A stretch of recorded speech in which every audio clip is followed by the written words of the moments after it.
Hello, everyone. Welcome to Natty News, the nattiest news show in the world. My name is Andrew Natty, and I'm joined once again with Pat, provincial champion Woo. Pat, how are you doing today?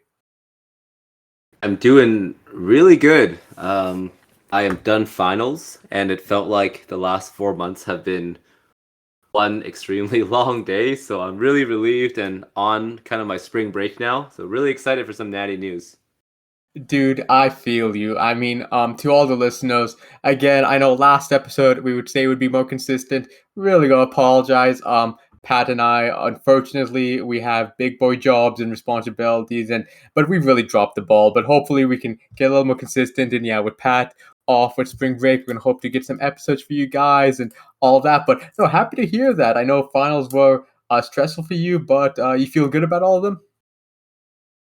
Yeah, I got some marks back. I got a I got a flex once. I got an A plus in neuroanatomy, which was my toughest course. So I'm actually pretty proud of myself for that.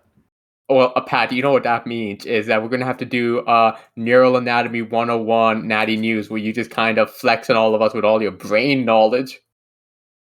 That is gonna be really hard, but there were a lot of like fun facts actually about the brain that were pretty cool for exercise.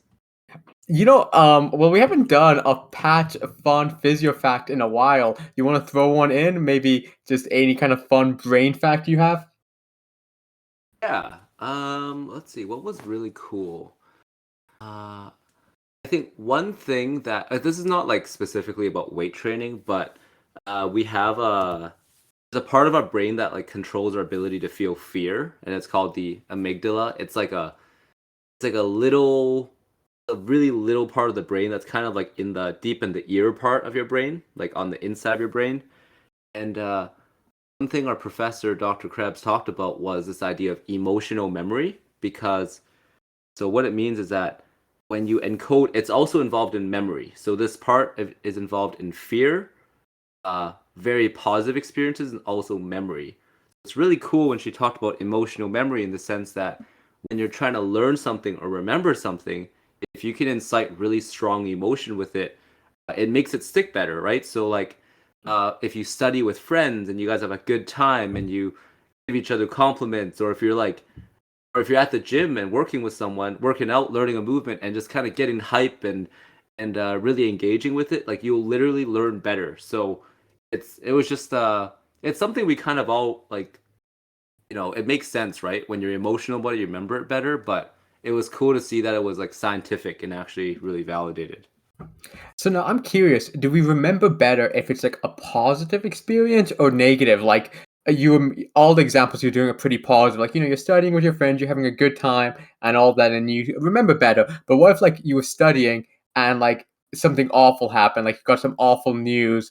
Would that also give you the same effect? Oh, likely, because again, that amygdala that is it's called your fear center, right? So absolutely, right? If you got some terrible news while you're studying, you probably would remember that day. Like I can very clearly remember days of my life where like some shit really went down, and not only do I remember that event, I can kind of remember like the other details about what's happening around it, and I think a lot of it is tied to that experience. Man, well, do you know what that means? Is that to keep making some more gains, I'm just gonna have to have more fun at the gym. Just gotta make sure I remember more of those good days. Or just scare the shit out of yourself in the gym too. One or the other, right? Yeah. I mean, I feel like that would be pretty hard to impact in training, but that's actually a pretty cool thing. And I'm looking back and I'm thinking about like days, when you're studying for finals and stuff, and you go to study room with all your buddies and you're going through stuff. Like I do remember that, and I even remember what we were studying. So there is some real truth to that. Yeah, there's a lot about it, and like maybe that's why when you're like stressed out and studying with your friends, that's when it's like studying really peaks there, right? Because I think you might agree, sitting down and reading your notes in your room often isn't the best way. Like you can wake up the next day and think you learned, and you got nothing. Oh no, I completely agree with you. And also, just something about when you're in a room with other people studying, and if you're not studying, you feel a bit shame, and that kind of gets me a little more motivated. But That is a fun physio fact. Thank you for sharing that, Pat. And speaking of remembering, even though we're a little late to this, something you and I we really want to talk about and maybe remember is the life and impact of Louie Simmons. Pat, do you want to maybe do the introduction of who Louie Simmons was? Yeah, well, and where you might know a little bit more besides what I have, but Louis Simmons was a highly influential American powerlifter and coach who recently passed away. So rest in peace to him. But he famously invented the Conjugate system of training, which was a powerlifting training method, which consisted of it was made mostly for equipped lifters, so the suited powerlifters consisted of a alter like using both heavy strength training with high percentages as traditionally known, and also speed days with like 40 to 60% to learn to move weight fast. And he also came up with using bands and chains and blocks and rack work, all of which we have seen today, not just in powerlifting, but also mixed up in weightlifting, in strongman, and even in my experience in strength and conditioning. Like we use bands and chains and all a lot, right? So his influence is kind of spread to all manner of strength training and all those disciplines. Man, no, you hit the nail on that. Like, I think Louis Simmons' impact of modern strength training is always undermined. Like, the amount of stuff he brought and influence he has is amazing. I mean, just to give some listeners a level, his gym, Westside Barbell, had created some of the greatest powerlifters the world has seen. I mean, Mark Smelly Bell, he actually came from Westside. Jim Wendler, the creator of 531, was a Westside alumni. You also have people like Dave Tate, who started Elite FTS, who and other people, like many people who had multiple world records, all came from the single gym. And I think Louis, although people can maybe argue not everything he said might be the most optimal, and maybe he got some things wrong, I think he really did push forward powerlifting as a sport, especially since he was just like a well of knowledge. Like he would keep on reading about like how were Europeans training, why were they getting stronger while we weren't, and trying to figure out what's the optimal way. And he was even brought in for NFL teams. I think he helped the Seattle Seahawks with their strength and conditioning plan. Hmm. So without a doubt, like just a mad scientist when it came to get stronger. And it's a shame that he left the world a little early, but it's amazing the impact he has, and it's really great. And today's episode, we kind of want to talk a little more about it, specifically with kind of about training explosiveness, because as you were mentioning, the conjugate method. That was a really interesting way of training because it wasn't only about like working on those heavy singles or heavy triples and all that, just always being in that 90% range. He really believed in having dynamic effort days where you would drop the weight down to 50-60% and just do like speed work and trying to move the weight as fast as possible and all that good stuff. And I feel like that's a bit of a controversial idea because I've heard kind of people saying like, yeah, it's not that optimal. You can't really train explosiveness. Where other people are saying like, no, this is a game changer. You gotta do this if you want to be strong. And so today we hope to maybe help demystify some of that. Yeah, definitely. And disclaimer before we get going: neither of us are competitive powerlifters, let alone equipped lifters. So a lot of what we'll be saying will be stemming from our knowledge of theory, and as well, also with my knowledge of like explosiveness. We'll bring in a little bit of science on that too as we go forward. But actually, before we jump into this, I kind of jumped the gun, Pat. I must apologize. I'm excited to talk about explosiveness, but I do want to give Louis Simmons a little more credit for what he's done. I mean, I'm on the Wikipedia page, and I forgot to mention that at 50 years old, this man squatted 920 pounds.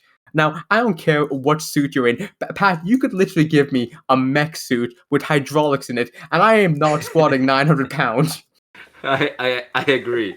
That is that's a lot of that's more than 800 solid ass pounds. That's a lot of weight. Dude, that's insane as a 50-year-old man. And like, he also Yeah. had a 600 pounds bench press and a 722 deadlift. Like that's insane for a 50-year-old to even touching like half those weights. It's ridiculous. And didn't he do 700 at 70 or something of the sort for a deadlift or something? I would not be surprised. Like even in his later years, he was still training with these guys. Like he was in the gym doing rep for rep with these unbelievable athletes. So like I wouldn't be surprised if he was still pulling 770. That is ridiculous. Yeah, that I think that lines up with like some of like Jack LaLanne's feats, whereas he did more endurance things, but in the realm of strength, Louie Simmons, that's some of the most impressive things ever. Dude, and also like another thing too is the reverse hyperextension machine, I think, is like one of the top tier machines. Like if listeners, if you've had a chance to use one at your gym, you know what I'm talking about. And for those who haven't, man, it is a game changer with how good your spine and like posterior chain feels, especially after like a heavy deadlift or squat session. Dude, reverse hyperextension is amazing. Yeah, it's an Amwar's workout routine, which consists of only reverse hyperextensions, side raises, and bicep curls. Dude, don't let the people know the secret of these. I'm gonna be have the biggest glute, arms, and side delts the world has ever seen. And Um, Jefferson squats. oh, you can't forget the Jefferson squat. I actually think he made a reverse hyperextension because he had a slipped disc, if I recall correctly. Like Yes, yeah. Mhm. yeah, like he slipped the disc, and then the doctor was saying like, yeah, your lifting days are over, and then he made a machine to help realign it, and then went on to keep on squatting and deadlifting heavy for his whole life. So, no, the guy was a mad scientist, no question about that, in the best of ways. Yeah, it's a side note about that.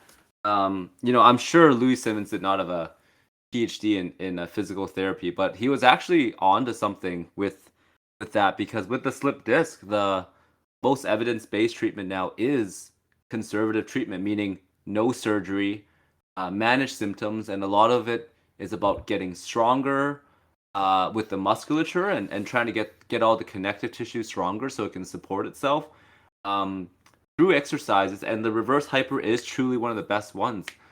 So he was really onto something, like surgery. For any of you who've ever been told that you have a slip disc or any of that, like if your doctor's saying go get surgery right away, just disclaimer. Maybe check up on that. There's a lot you can do conservatively before you move to that step. Dude, it does really blow my mind about how, especially from Natty News, something I really took away from us doing this is how important movement is with recovery. Where it's like, if you do get injured, there seems to always to be a path back to movement, and like that's kind of like the medicine to get you there too. It's amazing. Yeah, absolutely. And it's, if you take it seriously like some kind of medicine to like really dose it and think about, if it doesn't work right away with the medicine, you don't just cancel it, right? You add or you subtract the volume of it or you slightly mix it up. And if you do the same thing with exercise, I think we'll find that it works really well for almost most people. Yeah, no, that is really something. But yeah, Pat, I think I've been raving a lot about Louis Simmons. Actually, one more thing too. He really did care about the athletes. Like he used to take them all for breakfast. He would pay for their living expenses, pay for all this stuff, just for these people to focus on breaking world records. Like man, the guy really just pushed powerlifting to the limit. Like he broke so many world records, created so many star athletes. Like it's sad to see him gone, but his impact, man, this is gonna live for generations. I'll be telling my grandkids about Louis Simmons and his craziness. Yeah, it's mad scientist, as you said. It's perfect. Yeah. Anything you want to say before we jump into a bit about this explosiveness? Uh no, I think we covered all the bases pretty well. All right, fantastic. Well, maybe Pat, before we get into more of the science, do you do any speed training? Like you're a pretty high level competitor, and I'm sure you really optimize your training to give you the best results. So, do you do any speed work? Uh yeah, no, this is funny. Because so yes and no. I will it depends if you consider the Olympic lifts as speed training, and I think different people will tell you different opinions on that. If you consider Olympic lifting to be speed training, then I do a lot of it, except I really only do it in the up and down direction. And so, as most of you know, I can Olympic lift decently well. I can jump pretty high. I'm pretty reactive if I'm just like hopping in the air or if I'm throwing a ball straight up, or even throwing it backwards, so that I have good hip extension. But then, if you talk about like forward acceleration and change of direction. A lot of my friends who have seen me play sports will know that I am not very explosive. I cannot sprint very fast, and I definitely cannot change direction very fast. Yeah. Mm. Okay, I see what you mean. So it's kind of like specialized explosiveness. Yeah, yeah. Basically, it's very specialized. I do explosive training for weightlifting, but I wouldn't say I am generally always aiming to do explosive training. So for the listeners who maybe don't want to listen to this whole thing and get into science, what's like the short answer? Does speed days and speed work actually help with someone becoming one stronger and two more like general explosiveness? Yeah. Let's see. Let's make this as concise as possible.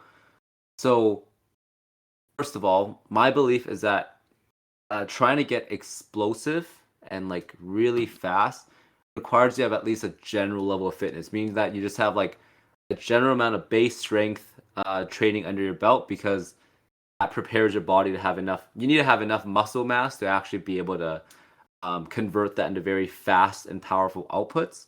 Assuming you have that, yes, speed training does work to increase your power in the sense of like the force you can apply in a given time. Um, especially it'll work especially well if it's very specific to your sport or your discipline. So if you need to learn how to cut and change directions, you better be doing that.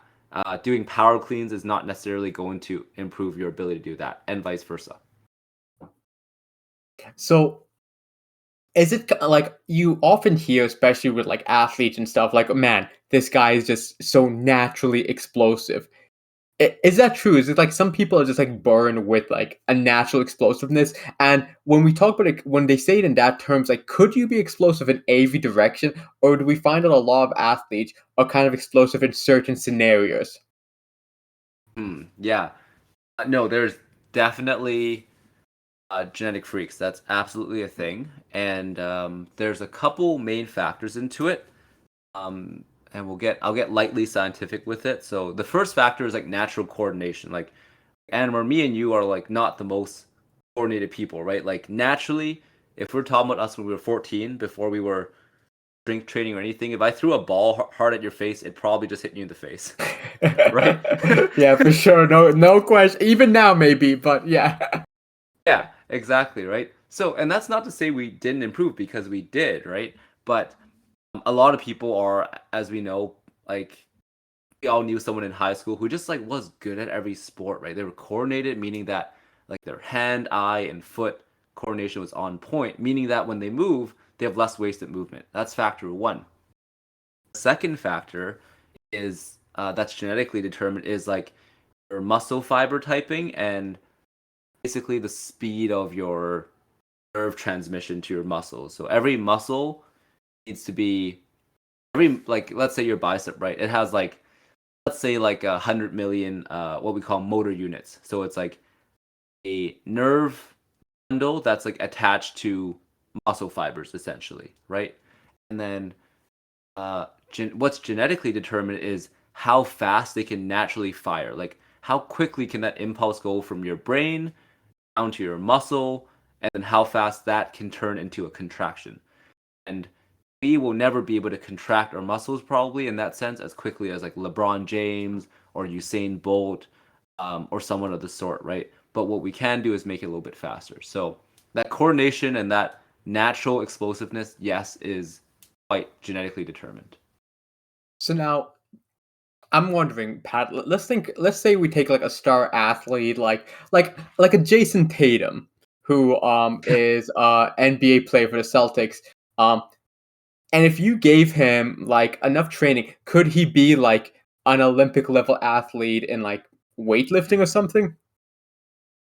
Um, he might not be the best weightlifter just because, and that's not due to his explosiveness, because he's like 6'7" and getting into a balls deep squat at 6'7" is impossible. But like, let's say, I don't know, like at 6'7", like let's say volleyball, right? I think if Jason Tatum at 12 years old stopped playing basketball and started doing volleyball, and I think absolutely, right? Like because he has that general explosiveness, so all he'd have to do is improve the sport specificity, like learning to be efficient, jump for volleyball, and learning to convert his natural talents into a sport output. Yeah. Also, just a little correction. He's actually 6'8". So don't disrespect the Tatum like that. Oh man, I know you're his biggest fan, so sorry I was a little bit off there. Oh yeah, no, dude, can't get enough of the Tate. Um. Anyways, uh, so at 90s, we always like to talk about the mechanisms. So maybe can you maybe talk about like some of the factors that determine speed and explosiveness? Like, what does cause us to be explosive? Yeah. Um so let's define the term a little bit first. So when we say like explosive is not really like a proper physics term, right? So um let's use the term like power, essentially. I Wait, wait, think could wait, be a Pat. good Are you term. throwing some physics in here? Yo, this is a next generation Pat Woo. Pat physics Woo. Oh, I'm excited for this. I'm being careful here not to say something wrong, hopefully, right? So when we talk about power, and correct me if I'm wrong, we're talking about uh, force output multiplied by the velocity. Am I correct? Yes, you are. Good. So if we continue from there, when we're talking about being explosive, we're not talking about maximizing the force output. It's kind of some balance of force production and speed, right? So let's say we're meeting in the middle, 50% power, 50% force production, 50% speed. So when we're talking about factors that influence that, it's going to be related to those two things, right? So the first thing is force production. Are you able to have enough muscle mass and strength to actually produce that amount of force, right? Like if you can be the most explosive person in the world, but if you literally squat 100 pounds, you'll never dunk a basketball, for example. So that's factor one. But that's the easy bit. And then the hard bit, though, is how do we get these muscles firing quickly? And that's related to two things, or I guess, yeah, basically two things. The first is your muscle fiber typing. Um, have you heard of like type 1 versus type 2A and 2B muscle fibers? See, I've heard of like type 1 and type 2 muscle fibers, but I've never heard of 2A and 2B. Okay, well, um, it's not too complicated. Essentially, type 1 is your slow, and then type 2B are your fastest ones. Like they are super fast conduction speed. Those, according to theory, is genetically determined. You can't really do anything about that. However, you have these very interesting floaters called 2A muscle fibers, and they are super. They want to go where your training tells it to go. 2A muscle fibers can be adapted to behave more like aerobic or endurance muscle fibers, meaning that they're going to have more mitochondria, blood flow. They're going to contract slower but have better endurance. Or should you choose to do more quick and explosive work, they can adapt to become more like those 2B muscle fibers, meaning that they contract faster. That impulse goes from your nerve down to the muscle much quicker, meaning that there's faster rate coding and frequency of that nerve conduction, which means that that factor, those 2A muscle fibers, are something you can train when you're looking to become more explosive. Man, that's so interesting to actually know about the 2B factors are ones that are just kind of set. I remember Mark Rippleto, he was actually mentioning about how you can't train explosiveness. Um, he was talking about like the NFL draft and like why like those things are really good to kind of find good football players because it's like test how explosive they are. But that's really interesting that the 2A ones actually are able to be trained. Oh, you learn something Yeah, every day. definitely. And an interesting anecdote, right, is the realm of sport. We talk about how you can't be maximally aerobically fit, basically like endurance, and maximally explosive at the exact same time of your training career. And that makes a lot of sense, right? Anwar, you've had a period of time where you tried to do powerlifting and you were pretty damn strong, but I would say you could not run or bike or swim as long as you can now when you kind of powerlift. You have a little bit less strength, right? But you've kind of upped that endurance game. So it's all that continuum. One goes down, one goes up, and a bit of that puzzle is that muscle fiber adaptation. That's definitely true. But I'm kind of thinking about something, and it's like, okay, you're talking about that there's these slow twitch and fast twitch muscle fibers, and an example is like, yeah, when I'm running, I'm using more slow twitch, and when I'm lifting, I'm using more fast twitch. Why is it then that people who do like marathon runs aren't really building much muscle? Like, we don't see like marathon runners or people who even do a lot of running have a lot of muscle mass on them. Like, do our slow twitch muscles not have the same like hypertrophy that our fast twitch ones have? They so this part's interesting. Well, a big part of it for endurance runners, first of all, they're probably burning like a million jillion calories at a time. So but that's one factor. but Um, yeah, no, you're completely yeah, right about that. But imaginary if we had someone who was maybe running 10K a day and they ate at a calorie surplus, could someone actually gain muscle mass from doing that? theoretically, yes. Like if they were, especially if they were new, especially if they're new, because we know that for building muscle mass in the current literature, what we know, it's not really as like cut and dry as it used to be, where they're like, oh, you have to do between 15 and 8 and 15 reps. We know that now you can go above and below that range, but we do know that it has to be a challenging and to some extent novel stimulus, right? So if you all you do is run 10K and you always run 10K, then to your body that eventually becomes an adaptive stimulus. So you're not going to be getting muscle gain adaptations, right? You're going to get probably other ones, but it's not challenging enough on the muscular system to actually make you put on muscle. But if you do a kind of like a progressive overload mechanism where let's say you do 10K for 1 week and then next week you do 11K and you kind of keep that up in like a whole progressive cycle, we could be expecting to see more and more muscle gain. Maybe a little bit. It's not as likely. It's just the aerobic training adaptation is a bit different. It does grow those like slower twitch muscle fibers a bit, but a lot of it is um, when you train for aerobic fitness is your muscles basically get more mitochondria, which we know is the powerhouse of the cell. So they're able to have make energy quicker, right? And they also get what we call angiogenesis, which is more capillaries form around your muscles, meaning that they can take in blood quicker. So they can take in blood and oxygen quicker and create energy quicker. That explains why they don't fatigue as well, which explains why you can then do endurance activity for longer. Oh man, well, man, that's such an interesting concept. I'm sorry for sidetracking, but that's actually really interesting. But sorry, continue on about some of like the other factors that determine explosiveness. Yeah, so you get past the force production bit, which is the force part, right? And then you get past the muscle fiber typing, essentially, which is we can call it a speed part. And the other thing that's like kind of overlooked is this idea of like your tendon stiffness, because we know that. Well, Anwar, you probably know better than I do, but stiffness has a relationship with elasticity, right? Um, so we can actually train for tendon stiffness. One of the way we do that is just by strength training.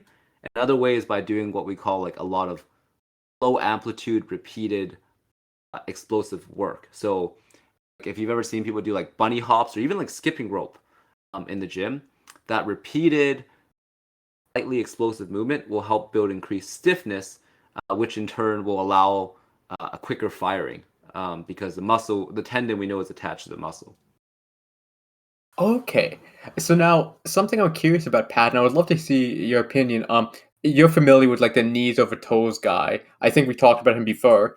And one thing he kind of talks about is something that really allowed him to get more explosive, like being able to dunk and when he's like 40 something years old, is being very flexible And he kind of says that like having that full range of motion allows him to actually be more explosive. But you're kind of saying that having that stiffness in some muscles can actually help with kind of producing more first. So I'm actually a little curious about like how these two different thoughts maybe work together, or maybe why he might be wrong. Absolutely. I like a lot of what Nizo Togai says, and what I was referring to was like specifically like the tendon stiffness. So like our for example, most commonly our Achilles tendon and also our patellar tendon, so our knee tendon. So actually increasing the stiffness right there, not so much in the muscle belly. But even in terms of muscle belly, there's actually a lot say that if you want to jump really, really high or run really fast, you don't want to be infinitely flexible, in theory, because um, technically, if the muscle can only contract through a optimal but not excessive range, then you'll actually be able to create greater elastic force, right? Rather than if the muscle is just super, super long without any strength, it wouldn't be quite as strong, which is why, for example, our gymnasts and ballet dancers, well, especially like ballet dancers or people who do um, like just a lot of stretching and not as much explosive work, are not necessarily jumping 40 inches or running 10-second 100 meters. Okay.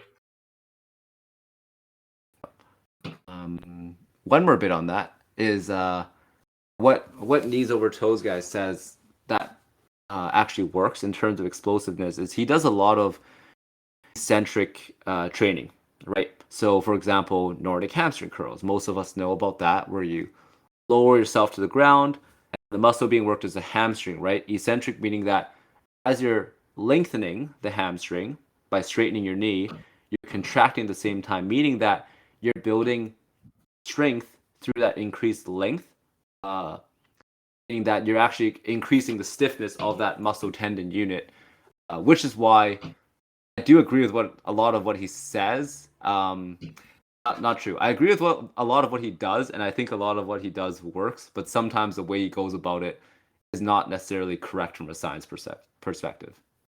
Yeah, and I feel like he I agree. I think he says a lot of good stuff, and I also feel like maybe stuff that isn't always scientifically correct. He might just be doing for marketing reasons. Make the fancy YouTube shirt, Instagram video. Yeah, but it really works, right? So like, eccentric training does really work, but it's not necessary to do the splits, for example, if you want to be explosive. In fact, like Mhm. if you're just doing the splits for no reason and you're not strengthening, it's going to put you at greater risk of injury if you get in that position and your body has no muscle or tendon or ligament strength to hold it there. Nice, nice. No, that makes a lot of sense, and that's actually pretty interesting. About like you were mentioning the little bunny hops can actually help with becoming more explosive. Yeah. It's a lot of athletes when I used to work with like football, basketball athletes, it's and even skipping rope, right? It's such a like low joint stress way to directly target that like tendon stiffness, which is something that's people are not really think about, right? Really, no one's really thinking about training your tendons, but it can be a very valuable part of training. See, I need to ask about this now. With box jumps, there's a bit of a controversy about when you do a box jump. So, do you step off or should you jump off? And with what you're saying here, could you see maybe a value about doing that jump off so you can kind of get like a bit more, I guess, tendon training? Um, yes and no, because when we always talk about in training, there's like a threshold, and uh, you don't want to load your tendons so hard that you're like snapping some shit up.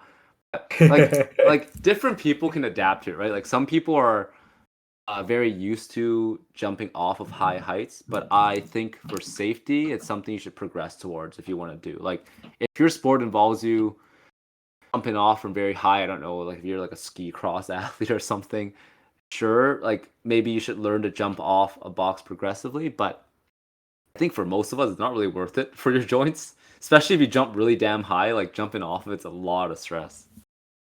Yeah, I feel like a Jason Tatum's type. Like Jason Tatum probably should do some of those, right? Because he's doing like windmill dunks and he's like 40 inches in the air, probably getting pushed. So yeah, for him, great value. For me and you, I don't know. Good to know. Awesome. Any other factors we need to go over? The last one is so we've done muscle fiber type, we've done force production, we talked about tendons. I think the most important one is like skill proficiency and like specificity to your sport, right? So a couple of interesting sport examples to come to mind, right? If we think about like tennis, like we've all seen Roger Federer, and if we think about him, looking guy, right? But also not massive by any means of the word. He does not have massive quads or back or rotator cuffs or shoulders that would lead you to think that he's one of the fastest servers on the tennis circuit. He's also like 40 years old, right? So why is he able to serve so quickly all the time, upwards of like 120, 125 miles per hour? And a lot of that is specificity, right? He is explosive in that specific movement, being able to generate force very, very quickly because he's practiced it so much that there's no wasted movement. Anytime you're doing anything, if you're having wasted movements, for example, you're turning your torso too much or you're not hitting the ball at the time of maximum velocity, then you're losing power there, right? So, uh, almost the most important factor I'd say is that specificity, like learning to do that skill efficiently, and you will give off that illusion, not illusion, but you'll give off that sense of being explosive and smooth, like just like if I look like I am explosive when I'm weightlifting. Awesome. Yeah, that's actually like an interesting point about like just getting so familiar with the movement and being more optimal in it. Yeah, and going back to the neuroanatomy a bit, like there's also when yeah, like when you encode a movement into your motor memory, because your part of your brain that works in coordination like interacts with your cortex that you think about. So you really have that motor memory down. Like you can also just do that movement quicker, right? Like your Ronaldos of the world can cut and like change direction of the soccer ball so quickly because gifted athlete, but also because he's done this a million times and his brain predicts and knows that it's going to be able to do it and pull it off every single time. Nice, nice. No, that's awesome. So is that kind of like all the factors, like those four things are kind of what makes up speed and explosiveness? I'd say so. Yeah, like there's, we covered a bit of the physiological factors and then also just like the learning and skill related factors of it.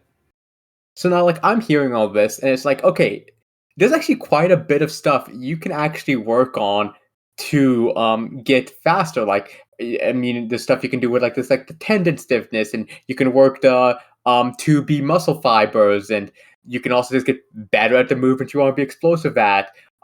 What are like some so like with these factors, what can we actually train? Like, what can we actually improve and get better with? Yeah. I think the first one really like because the only people who are trying to get explosive are either doing it for sport or maybe for something for function, right? And so the first one really should be skill proficiency. Getting good at the thing you wanna do, right? Like even yeah, like for any sport, right? If I want to be explosive, for example, like I coach and have done weightlifting a lot, and some people will always say, "Oh, like I really want to. How do I move fast like you, or how do I move fast like I don't know, Lu Xiaojin or whoever?" And like you shouldn't try to do that by deliberately moving as fast as possible. Something that kind of comes when you're able to do the movement 10,000 times and that motor pattern is so ingrained that you no longer waste energy. So that's the most easy thing you can do is to improve your proficiency. Okay, so like kind of what you were saying before, but like the best thing to do is just, just get better and better at the actual movement. Exactly. And we know that if that's something you have to think about doing consciously, it's going to be slower because you literally have to think, react, process, and do. Whereas when it's a part of your kind of intrinsic learned skill system, you don't even like you literally don't even register.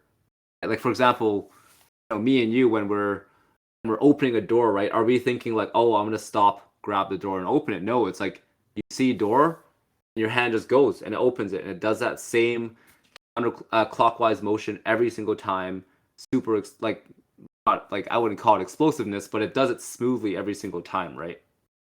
Dude, you have not seen me open up a door. Only one word I can describe with that. Well, maybe it's just me then for the explosive door opening championships. Yeah, I think you need to work on some of your muscle fibers with door opening. Yeah, exactly. Oh man, I get my lat in there and everything, man. It swings open. But yeah, continue. Yeah. So you get through skill proficiency, and then so that's pretty related to like the coordination aspect. So we don't really have to cover that again. But other factors, like I think if you're an athlete that's like naturally explosive, like it's especially we're talking about like the lanky teenage kids who are good at a lot of sports, right? Um, they're like really lanky and skinny. They are the ones that are going to benefit from doing more strength training to improve the force production aspect. Um, to a certain point. But that's pretty minor. I think most of like our listeners are people who do a lot of strength training. So for us, it's going to be doing things that can affect hopefully that fiber type transition to the explosive, making the two A fibers more explosive. And things we can do are, for example, like the Louie Simmons style speed work, taking 50-60%, moving it quick for 2 to 3 reps, doing uh, up and down movements like power cleans, like power snatches, definitely are really good. Uh, if needing to move forward and back is important, kettlebell swings, broad jumps, horizontal med ball throws, right? And then for change of direction, not an expert at all, but like those are factors you can train and you can work on again. The result of that training will be that your muscles will be able to fire quicker when they're called upon to do so. It takes a lot of time, but it is adaptable. All right, nice. No, that's good to know. Now one of the things I'll be wondering is how would I throw in this like speed training in my workouts? Like Louis Simmons, he kind of did like the speed days and then the max effort days. Um, would that be the optimal way, or could you do speed days at like maybe the beginning of a workout, or like how would you ingrain them into your routine? Yeah, good question. I would not like unless you're like squatting like 800 pounds or something massive. I think you could probably make better use of your time than have a full speed day where you're doing like 8 to 10 sets of like 50% doubles. Um, but I think the best way to do it is to sprinkle it in near the beginning of your workout. So you should always try to do the quick stuff, the quick, powerful stuff at the beginning of your workout because once your muscles are already fatigued, they are going to be unable to fire as quickly. So you got to do them at the beginning of your workout. And I would say start with like what we call low force, high velocity movements. So for the lower body, we're talking about things like pogo hops, maybe skipping rope, uh, bounds, like lateral bounds, like things like that. A lot of things we've seen. And what you're looking for when you do these is you're not looking to move as fast as possible. What you're looking to do is to spend as little time on the ground as possible, and also to try to keep it light. Right? You want to be able to. That's going to help you to train that tendon stiffness. If you're like flexing your muscles and bracing and trying your hard to move as quick as possible, that's actually not going to give you the desired result. Stay relaxed because relaxed drives quickness. Staying relaxed, spending little time on the ground, and taking sufficient rest in between sets. You should be taking at least 2 minutes because explosive system takes the most time to recover. So 15 to 20 minutes at the beginning, do that, and then I'd say just don't overcomplicate it. Move on to your regular strength workout and see how that goes. So now, do you think it is worth it for like maybe your average lifter to do any of this? Yeah, yeah, I think so. Actually, I think one thing that your regular gym goers miss out on is that we're always, especially if you're like bodybuilding, you're always working on that slow velocity, kind of like very unidirectional movement, right? You're always moving up and down, maybe horizontally, but also up and down in that direction. And you miss out on the ability to like move quickly. And the ability to move quickly is and have coordination is great. In case your friend, boyfriend, whatever, girlfriend, or like at work they organize like a sport thing. It really comes in handy when you come there. But also just for regular day life, right? Like if you're to like trip on a sidewalk or right not, like having that coordination really does help.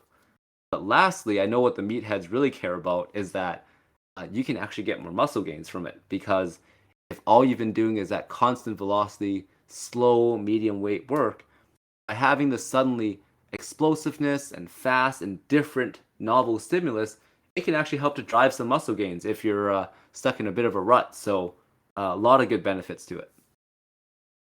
Man, no, that's awesome. I'm glad you threw in the muscle gains thing. I remember Frank Yang, he mentioned when he transitioned to bodybuilding from more powerlifting workouts, he mentioned that he was able to gain so much muscle because of just like how explosive he was before. Yeah, absolutely, right? It's that explosive, like, yeah, it's that explosive training that really leads to the most muscle fiber adaptations, I think, in my opinion. Well, Pat, I think we covered a lot of stuff when it comes to explosiveness. Anything else you wanted to mention or throw in there? Um, yeah, I mean, I think it was a good discussion. It got a lot more technical and scientific than I thought we were going to get. I had to mention like rate coding and tendon stiffness and type 2B fibers, but I thought it was really informative and good. Dude, I'm telling you, man, by the end of Natty News, whenever it is, I think I'm going to be able to be a physiotherapist too. Like, I'm thinking I might just do a career swap and just from Natty News. I can confidently say I will not be an engineer by the end of Natty News. So you win this one. Uh, yeah, maybe we can have a switch up, and one of these days I'll teach you Kirchhoff's laws with electricity, and then no one will listen. Just imagine if I think we would lose all our listeners. That may I don't know. There's probably one of our listeners is an engineer. I would expect actually probably a lot of our listeners have a very technical background. It's just something about lifting that a lot of like very technical people get into it. 100%, 100%. I know a lot of like Silicon Valley where you were kind of working before is like super popular with like a lot of weightlifters and powerlifters.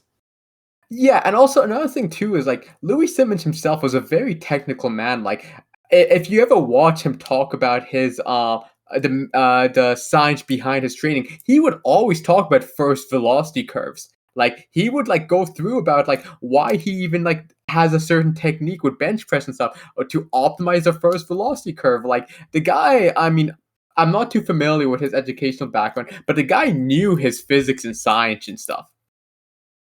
Oh, absolutely. I mean, like the mad science part had to come with the science. And no, like a lot of what he said was right, right? He used, for example, like learn to use elastic tension and like variable tension. That's kind of what all the bands and chains do. It's super smart. Like it's kind of crazy that no one thought of it before him.